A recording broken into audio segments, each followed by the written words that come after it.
5 میقات رسول اللہ صلی اللہ علیہ وسلم نے متعین فرمائے ہیں، ان 5 میقات کو سمجھتے ہیں۔ یہ پہلے نمبر پہ ہے یلملم۔ یلملم چونکہ ہم لوگ جانتے ہیں زیادہ مشہور ہے۔ کیوں زیادہ مشہور ہے؟ اس لیے کہ جو ادھر مشرق والے ہیں، یعنی انڈیا والے ہیں، پاکستان ہیں، بنگلہ دیش ہے، چائنا ہے، انڈونیشیا ہے، ملیشیا ہے، یہ سب لوگ جب بحری راستے سے آتے ہیں تو ان سب کی میقات یلملم ہی پڑتی ہے۔ بحری راستے سے، سمندر کے راستے سے، پہلے زمانے میں تو حج ایسی ہوتا تھا، سمندری راستے سے لوگ آتے تھے، تو ایسی صورت میں ان سب کی میقات یہ جو ہے یلملم پڑتی تھی، کیونکہ یہ لوگ یمن کے بارڈر سے، یمن کی طرف سے جہاز سے آتے تھے، تو یلملم سے جو ہے احرام باندھتے تھے۔ تو یہ جو یلملم ہے متعین کیا رسول اللہ صلی اللہ علیہ وسلم نے یمن والوں کے لیے، اور یہی میقات ان سب کے لیے ہے جو اس راستے سے گزرے۔ تو اب صورتحال سمندری نہیں ہے، اب صورتحال کیا ہے؟ جہاز سے ہم آتے ہیں، خاص طور سے انڈیا پاکستان والوں کے تعلق سے میں بتا رہا ہوں۔ پہلی بات یہ ہے کہ اگر انڈیا یا پاکستان والے حج کے لیے آ رہے ہوں یا عمرہ کے لیے آ رہے ہوں، اگر وہ ڈائریکٹ مدینہ آ رہے ہیں، جدہ نہیں آ رہے ہیں، ڈائریکٹ کہاں آ رہے ہیں؟ مدینہ آ رہے ہیں، تو مدینہ آ رہے ہیں تو اب ان کی میقات مدینہ والوں کی میقات ہو جائے گی۔ مدینہ والے جہاں سے احرام باندھتے، میں نے بتایا نا کہ جس راستے سے جو گزریں گے اسی کو اپنی میقات بنا لیں گے۔ یہ ضروری نہیں ہے کہ جب جو ہے یلملم پہلے سے ہم کرتے آ رہے ہیں یلملم سے، تو ہم یلملم سے ہی سے لازم گزرے، نہیں، آپ کے گزرگاہ میں جو میقات آ رہی ہے اس میقات سے احرام باندھیں گے۔ تو اگر آپ کی فلائٹ ڈائریکٹ مدینہ آ رہی ہے تو ایسی صورت میں مدینہ والوں کے حکم میں ہے آپ ایئرپورٹ پہ لینڈ کریں گے، اور مدینہ کی جو میقات ہے وہ مدینہ بستی سے کچھ دوری پہ ہے، تقریباً 9 کلومیٹر کی دوری پہ آپ ایئرپورٹ پہ لینڈ کریں گے، پھر جو ہے میقات پر آئیں گے، یہاں سے احرام باندھ کر آپ جو ہے حج کریں گے اور عمرہ کریں گے۔ یہ ایک پہلی صورت انڈیا پاکستان والوں کے لیے، ٹھیک ہے۔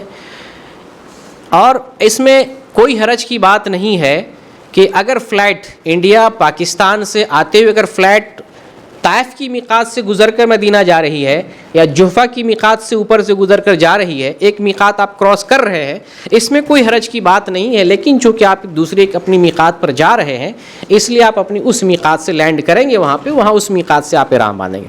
اس سلسلے میں پہلی بات۔ دوسری بات یہ ہے کہ انڈیا والے یا پاکستان والے جدہ آ رہے ہیں تو اس میں 2 صورت ہو سکتی ہے۔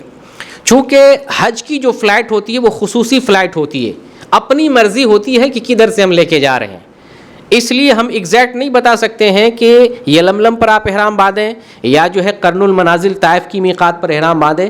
آپ لوگوں کو خبر دی جاتی ہے فلائٹ کے اندر کہ آپ کی میقات آنے والی، احرام باندھیں۔ ہم اس میں یہ اشارہ آپ کو بتا دے رہے ہیں، کبھی کبھی ایسا ہوتا ہے کہ یمن کی طرف سے وہ فلائٹ آتی ہے، کبھی کبھی کیا ہوتا ہے یمن کی طرف سے فلائٹ آتی ہے تو یلملم میقات پڑے گی آپ کی، اور آپ کو فلائٹ میں بتایا جائے گا، اس لیے آپ شبہ میں نہ رہیں، فلائٹ میں آپ کو بتایا جائے گا کہ آپ کی میقات آنے والی احرام باندھیں۔ اگر فلائٹ انڈیا سے آ رہی یا پاکستان سے آ رہی، یلملم کے قریب سے، اس کے قریب سے گزرے، یمن کے بارڈر کی طرف سے، یمن کی طرف سے گزرے، تو آپ کی میقات یلملم ہوگی۔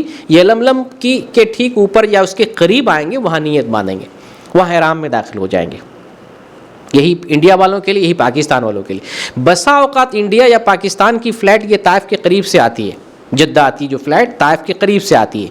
اگر فلائٹ طائف کے قریب سے آ رہی ہے تو طائف والوں کی کون سی میقات ہے؟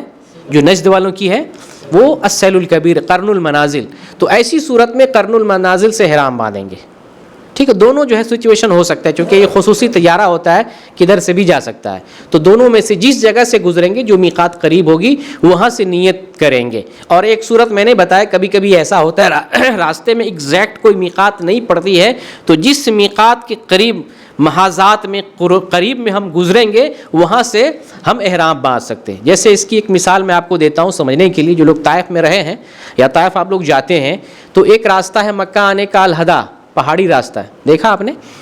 تو میقات ہے کدھر؟ سیل کے راستے میں میقات ہے۔ سیل جو سیلاب، سیل کیوں نام پڑا ہوا ہے؟ سیلاب، وہ سیلاب آتا تو اس راستے سے پانی، اور باڑھ کی طرح جو پانی اس طرف سے بہتا تھا، اس لیے اس کا نام سیل ہے، سیل الکبیر نام ابھی نیا نام ہے۔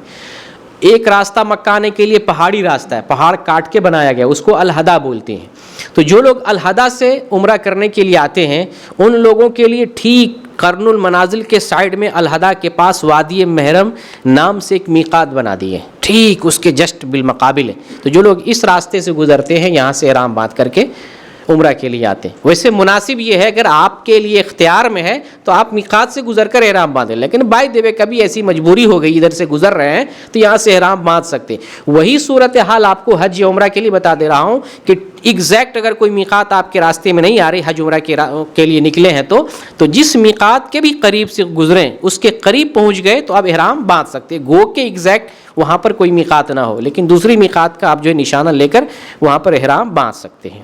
دوسری میقات ہے ذوالحلیفہ، یہاں دیکھ رہے ہیں ذوالحلیفہ یہ ہے، یہ نبی صلی اللہ علیہ وسلم نے مدینہ والوں کے لیے میقات متعین فرمایا، تو یہ مدینہ والوں کے لیے ہے، اور اس راستے سے جو بھی گزریں گے مدینہ کے راستے سے ان سارے لوگوں کے لیے ہے۔ یہ مدینہ سے تقریباً 9 کلومیٹر کے قریب ہے اور یہ اہل مدینہ کے لیے، اور اس راستے سے جو گزرے ان سب کے لیے میقات ہے۔ مدینہ سے مکہ کے لیے ٹرین بھی آتی ہے، مدینہ سے مکہ کے لیے ٹرین آتی ہے، تو ٹرین جو ہے آپ کو میقات سے کچھ دوری پہ ہے، قریب نہیں ہے، لیکن پھر بھی علماء نے جواز کا فتویٰ دیا ہے کہ اگر کوئی آدمی ٹرین سے احرام باندھ کر آ رہا ہے تو اپنی جگہ سے احرام باندھ کر یعنی آ سکتا ہے، عمرہ کر سکتا ہے، اسے پھر دوبارہ میقات پر جانے کی ضرورت نہیں ہے۔ احرام باندھ لیا یعنی غسل کر لیا، لباس لگا لیا اور احرام میں داخل ہو گیا، نیت کر لیا حج یا عمرے کی، اور ٹرین سے وہ آ سکتا ہے، حج اور عمرہ کر سکتا ہے، اس میں کوئی حرج کی بات نہیں۔ تیسری میقات ہے ذات عرق۔ ذات عرق دیکھیں یہاں پر جو ملک ہمیں نظر آ رہا ہے کون سا ہے؟ عراق ہے۔ عراق، اس سلسلے میں ایک بات ذہن میں رکھیں، ہو سکتا ہے کبھی آپ کے ذہن میں یہ بات آئے اور یا کوئی آپ سے پوچھے، بخاری کی حدیث ہے، بخاری میں آیا ہے کہ ذات عرق کو حضرت عمر رضی اللہ تعالیٰ عنہ نے متعین فرمایا، میقات متعین فرمایا ہے۔ تو آپ کہیں گے رسول اللہ صلی اللہ علیہ وسلم نے کیسے فرمایا، کیا کیسے متعین کیا ہے، جبکہ بخاری کی حدیث ہے یہ۔ اور ابو داؤد میں ہے کہ رسول اللہ صلی اللہ علیہ وسلم نے ذات عرق کو میقات متعین فرمایا ہے۔ اس میں اہل علم نے یہ کہا ہے کہ اصل میں نبی صلی اللہ علیہ وسلم نے ہی ذات عرق کو میقات متعین کیا ہے، اور حضرت عمر رضی اللہ تعالیٰ عنہ نے اپنے ان کو معلوم نہیں تھا، رسول اللہ صلی اللہ علیہ وسلم کا یہ حکم معلوم نہیں تھا، انہوں نے اپنے اجتہاد سے ذات عرق عراق والوں کے لیے متعین کیا، لیکن اتفاق کی بات کہیے کہ سنت کی موافقت ہو گئی، یعنی جو رسول صلی اللہ علیہ وسلم متعین فرمایا انہوں نے بھی اپنے اجتہاد سے وہی متعین کہ موافقت ہو گئی۔ اور اس طرح سے بہت مرتبہ ہوا ہے، حضرت عمر رضی اللہ تعالیٰ نے جو بات پسند کی اللہ تعالیٰ نے وہ بات نازل فرما دی ہے، جیسے پردے کی مثال لے لیجئے، تو ایسا کبھی ایسا ہوا ہے۔ تو ایک جواب یہ دیتے ہیں، ایک دوسرا جواب بعض علماء یہ دیتے ہیں کہ حضرت عمر نے ہی جو ہے اپنے اجتہاد سے اس کو متعین فرمایا ہے، اور جن راویوں نے کہا کہ رسول صلی اللہ علیہ وسلم نے متعین فرمایا ہے ان کی طرف سے یعنی شک ہو گیا راوی کو، نبی صلی اللہ علیہ وسلم نے 4 ہی متعین کیا، یہ 5واں ہے عمر رضی اللہ تعالیٰ عنہ کا اجتہاد ہے۔ لیکن مجھے جو صحیح بات لگ رہی ہے کہ نبی صلی اللہ علیہ وسلم نے متعین فرمایا ہے، یہ حکم حضرت عمر رضی اللہ عنہ کو معلوم نہیں تھا، لیکن انہوں نے اپنے اجتہاد سے کیا اور یہ اجتہاد سنت کی مطابقت میں ہو گئی۔ اور یہ جو عراق کا شہر ہے کوفہ بصرہ، یہاں سے جو لوگ اس عمرہ کرنے کے لیے حج کرنے کے لیے آ رہے تھے، یہ حضرت عمر رضی اللہ عنہ کے دور ہی میں آباد ہوئے۔ حضرت عمر کے دور میں جو کوفہ ہے، بصرہ ہے مشہور شہر عراق کا، تو آپ کے دور میں جو ہے یہ آباد ہوا ہے۔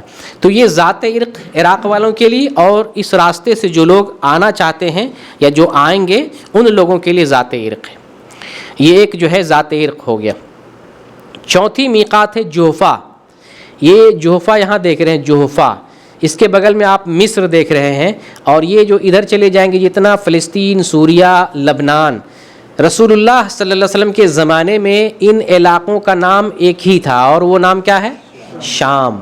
یہ بعد میں جب ورلڈ وار ہوا ہے اس کے بعد اس کو ٹکڑوں ٹکڑوں میں تقسیم کر دیا، اردن بنا دیا، لبنان بنا دیا، فلسطین بنا دیا، سوریہ بنا دیا، 4 حصوں میں تقسیم کر دیا۔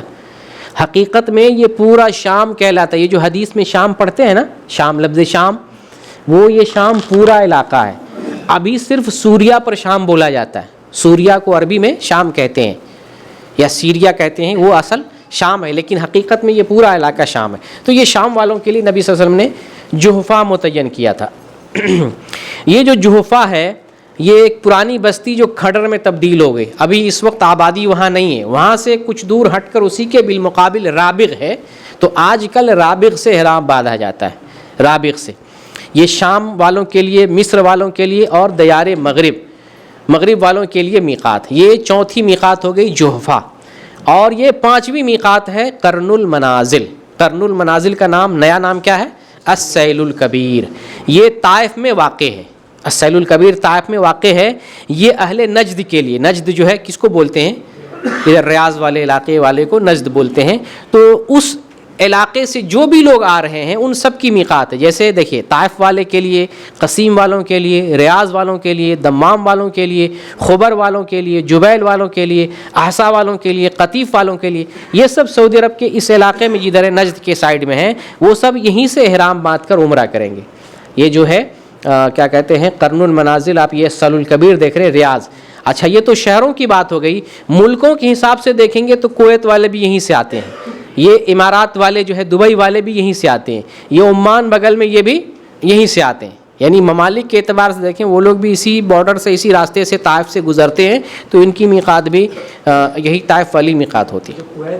تو یہ 5 میقات ہوگی. یہاں نیچے دوری دیکھ رہے ہیں مکہ سے ان سب کی دوری کتنی ہے؟ ذوالحلیفہ کی دوری تقریباً 450 کلومیٹر ہے. السیل الکبیر کی دوری مکہ سے 75 کلومیٹر ہے. ذات عرق کی دوری تقریباً 94 کلومیٹر ہے. جحفہ کی دوری 183 کلومیٹر ہے. اور یلملم کی دوری 92 کلومیٹر. کہاں سے؟ مکہ سے وہاں تک. تو یہ میقات سے متعلق معلومات آپ کے ذہن میں آئی.